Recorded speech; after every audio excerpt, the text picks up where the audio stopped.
Woohoo! We're out here at it again. Welcome to the front row seat. Let's do this.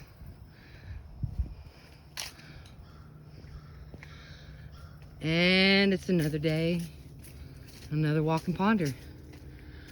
The last few days I've been just kind of testing out my theory. And the theory that I had kind of thought about was, you know, it's always about what's going on here. What am I doing? How am I causing things to shift and change in my reality? What's going on? Well, a few days ago, it just kind of came to me. The new thing that I've been thinking around is that is consciousness just your focus? Is consciousness just your awareness? Is that you? Is that you? Your focus, that's you. Well, think about it. Whatever you're focusing on, you're there. That's pretty funny. So I propose to do an experiment. Just get a notebook, write down where my focus is. And I think it's better to call it,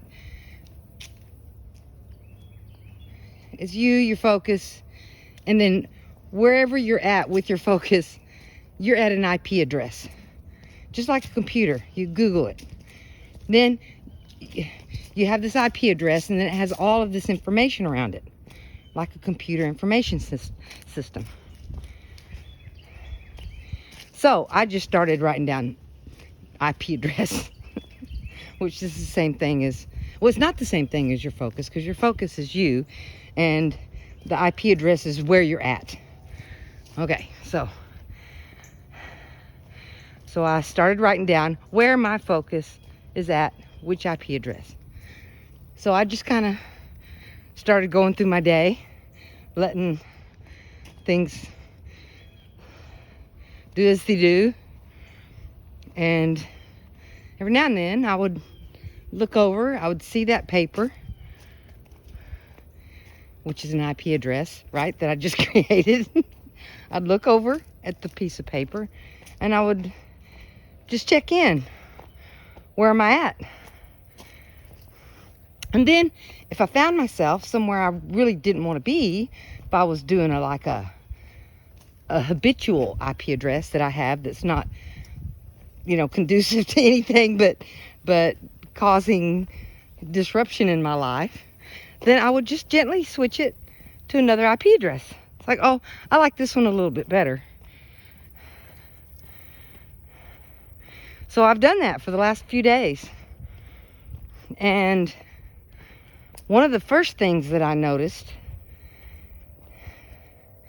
is my mood and the vibes that I just feel. Just so much more energy. And I noticed that, you know, just my feeling tone is just more optimistic. Because a lot of the IP addresses that I've focused on were things around goals that I have for what I want to accomplish, you know, physically, things I want to do in the future, you know, just setting up the IP addresses that I want.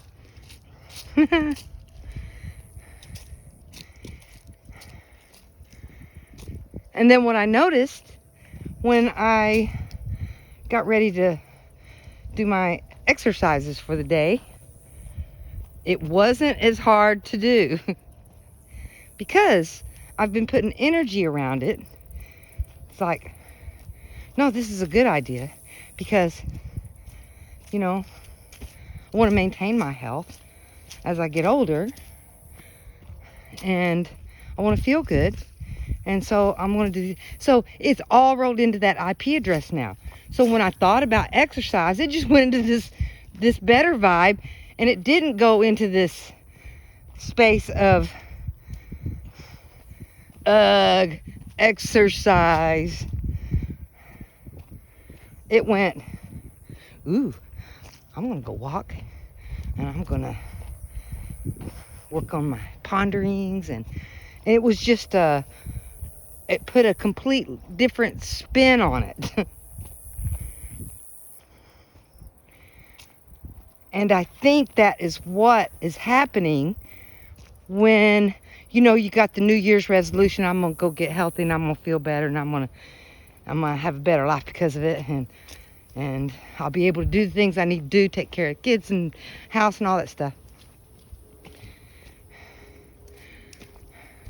And then this is the IP address you set up. I'm gonna go exercise. Then the very next thing that you're thinking is, oh, exercise so hard, I gotta go to the gym, and then I gotta do this and I gotta do that. And then you're putting, because you're focused there, you're putting all of that energy into that.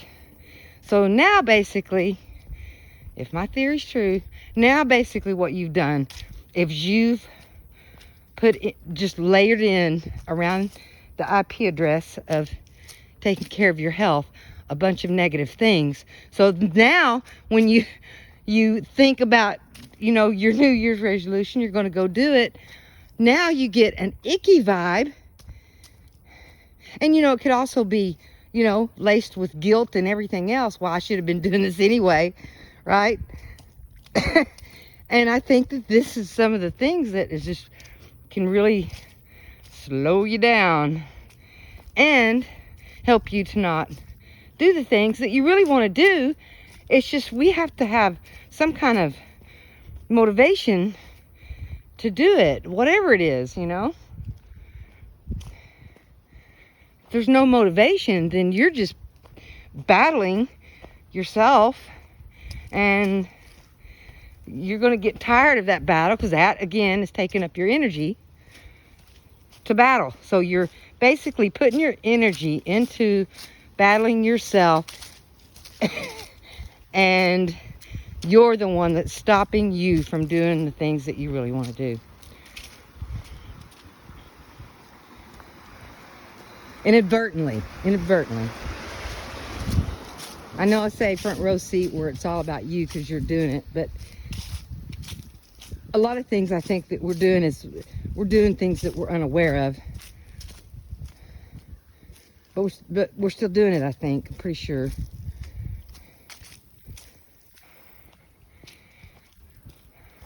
So those are a few of the things that I've noticed so far. It's just been a couple of days. And I had a brief little thought come in of, you know, setting up the IP address and putting the thoughts you want there and the feelings you want there, and, you know, setting up a good thing for yourself. Oh, excuse me. Ooh. Okay. See, gotta make sure. Sorry about that. I get lost out here sometimes. Ooh. Look at this guy. The big one.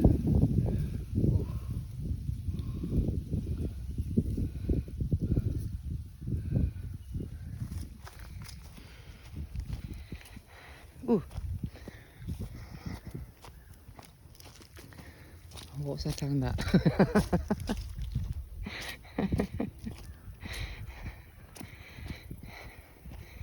Oh, so I was talking about how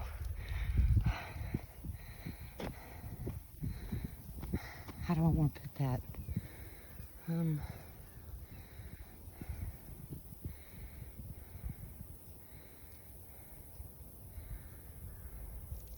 Doesn't matter. Anyway, the IP addresses and your focus, which is you, and you're creating these. Oh, that's what it was. Those, you know, those visual boards that people talk about. Well, if you want to, you know, change your reality and do stuff, which I do think those work. I've seen instances where it has. You set up a vision board, and then you look at the pictures and think about what you want. See, that would be doing the same thing. You're setting an IP address and thinking about it, filling in all that data around it, putting energy in it, and then you're raising the potential for that to pop into the physical world, because that's where your energy's at, and your focus board. So I think that this whole IP address thing is how that works and why it does work. But what I think about those vision boards too is, do you put on the vision board, I want this house, I want this life, I want this partner, I want this and that, and then you focus on all of that. I think that what that causes is it makes it, you're basically putting yourself inside of that box. So, for instance, you put your dream house on the vision board. Well, what if the dream house that you think in your mind is what what if it's something a little different that would be a better dream house? Say you have a house that has an acre of land, it has beautiful trees on it, but it's next to somewhere you don't want. So I think if you just leave it open, then there's more data to pick from. So you want to think about the things that you want in ways that, for instance, I would like to move here so I can be closer to my family or something like that. I love my family and I want to be closer to them. Or you can say I want to be further away. Either way, you know, whatever it is you want.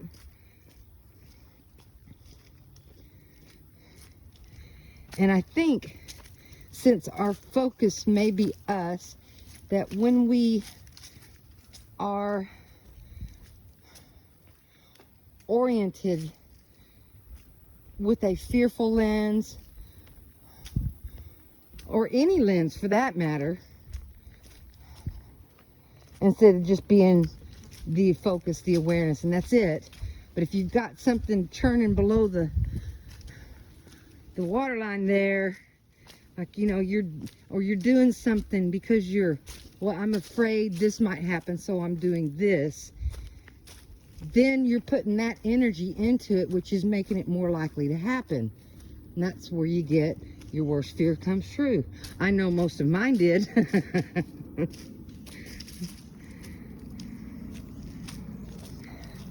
That was one of the reasons when I heard, well, you could get rid of your fears and change your reality. I was all in. I had lots of fears around lots of different subjects. And that's basically all I was getting. It was not fun. It didn't make for a happy existence. So yeah, that's what I've really noticed, is how just changing, you know, just being aware of what I'm focusing on. Just be aware of it and write it down, how it really showed me how the things that I'm thinking, the IP addresses that I'm going to, are tied in with how I feel just in general. You know, I just noticed my mood was getting lighter, and I was starting to feel my old self again, you know. I had gotten myself into a pretty good space with the help of my friend and mentor, Tom Campbell. He really spent some time, and he took the time to say the hard things that I needed to hear. You know, I have friends, but they know I've struggled a lot in this realm, and they just are nice. You know, they don't want to point out things that they see, because they already know I'm struggling. Well, you know, he didn't care. He was just, he tells everybody the same thing, you know. So all that work that I did working on getting rid of the fears, it wasn't for naught, just because I found something new that might shift things just as well as getting rid of your fears. I think that what you can do when you find these habits of thought, if you keep finding yourself at that same IP address all the time and focused in a negative way, you can pretty much guarantee that there's going to be a fear around there somewhere. Why am I here again? Well, if you have fear about something, it comes up into your awareness a lot more often than if you don't. And it just colors your whole world, you know. Like, you know, I have this fear of people. Something might happen if I, you know, go out of my house. Something bad's going to happen to me. And, well, now you're stuck in your house. You can never leave. And I don't know, but I mean, if you think that way, that everywhere you go, something bad's going to happen, well, it probably would be a good idea to not go anywhere until you can get that shifted. I don't know. I mean, this is all just a theory, and nobody really knows this stuff or understands it. It's one of the reasons why I try to understand. With awareness and understanding of what you're doing, then you can, you know, have a lot more leeway, a lot more fullness to your life. I think it's this 60 thing too. You just get to this place in your life. I think this instinct to, you know, give the information of what you've learned to the next generation or whatever. I think that kind of kicks in. Your mortality kicks in, you know, because you start getting these little aches here and there. But I think that this age is good for another reason, and that you get, I think, a deeper insight. Because you've been doing this long enough, you know, you kind of know, oh, well, when I do this, that happens. When I do that, this happens. So yeah, I wasn't wasting any of my time, you know, going through, getting rid of my fears. I think that's always a good one to ponder a little bit.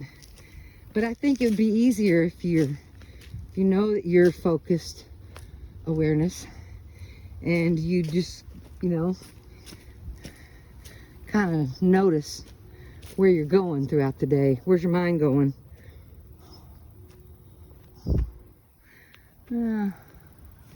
Maybe this way.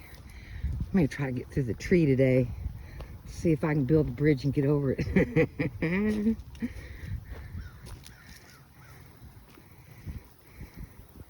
So that's my first kind of preliminary thoughts around seeing how my mind works as just focus on awareness, and where am I going? What IP address am I moving myself to?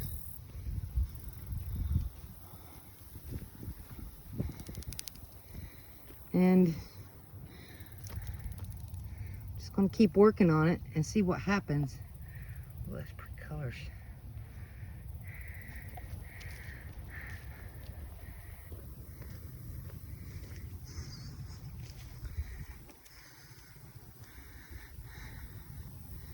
It's been a real interesting journey down this new road. It's been kind of exciting too, because it's a different perspective, you know, and it seems more natural. It seems like it fits better.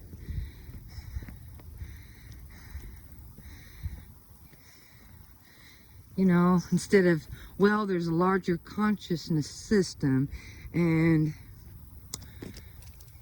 you are connecting to the larger system and getting information. It's just a data stream. Well, that's going one way, but I think it goes the other way too. Your awareness is going places, going to an address that you're creating. So it's almost like you're a coder here, like you're a computer programmer. And it's like you're programming your computer to do what it does.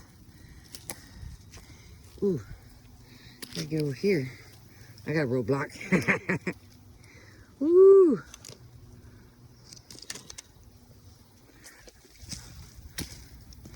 Okay. Oh. This is a mess. Look at it. Oh. Here. Oh, let's see. Gotta watch for poison ivy because it's out here and it will bite you. You don't have to be afraid of it. Just be aware that it's there and steer clear. See? That's how that works. It's like I had to learn not to be afraid of big dogs. I was making big dogs show up all the time. You don't need to be afraid of anything. Just the things that you're afraid of, learn about it. And then just get the information you need to keep yourself safe. And then, if the fear still persists, teach yourself that, you know what? Nobody said that this thing is a permanent thing. You know, we all die. We all live, we die. And I'm thinking we come back and we live, we die, we come back. What I'm thinking is doing. Even if we don't come back, there's things that you're really not in control of. So if you really, really think that, you know, bears are really dangerous and that you're really in trouble and all that, then I really wouldn't go where, ooh, some of this is just, I would not go where bears reside, right? There's a lot of places that they don't live. They're not here in Texas because it's too hot. They would have to be hairless bears. That would be funny because it's just, wow, this is so overgrown. I haven't been back here in a while. Oh, it's because this trail's been blocked off by the tree. Ooh. All right, well, you know what? Y'all have a great day and do some experiments for yourself. See what you come up with. Does it shift your mood? How does it affect your mood? Is it, you know, does it make you more optimistic or pessimistic? I'd like to hear. Because really, life is just all one big experiment anyway, isn't it? Have a great day.